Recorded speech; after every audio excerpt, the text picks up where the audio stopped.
तर राम राम मंडळी, आजकाल गोडवा सगळीकडे घुसायला लागलाय, फक्त माणसात सोडून. तर आजचा आईसाहेबांचं बेत होतं की लोणी काढायचं. आता लोणी कसं निघतं ते तुम्हाला नवीन सांगायला नको, आणि जर सांगायची वेळ आली तर समजा तुम्ही महाराष्ट्रात जन्मून गोड चूक केली. हे घेतलं आईनं फिरकन, असं घुसाळलं की एखाद्याच्या पोटातलं पित्त पण निघळ ढवळून. आमच्यात काय मिक्सर बिक्सर आवडत नाही. जर म्हणलं तर एखाद्याच्या डोक्यात घाललं फिरवून.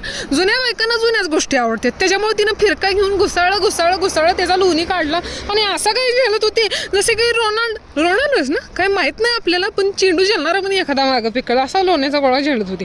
पण शेवटा विषय झाला असा, जशी हाताची बोटं पाची सारखी नसते ती, तसाच विषय ह्याच्यात पण असतोय. सगळं लोण्याचा गोळा म्हणजे अख्खा लोण्याचा गोळा निघाला असं नसतं या, त्यात पण निघते, पण त्याचा पण फायदा असतोय.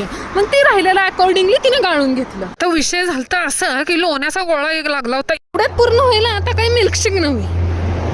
तोपर्यंत आपण भेटू उद्याच्या ब्लॉग मध्ये, मग सांगते तुम्हाला नक्की तूप झालं का दही झालं.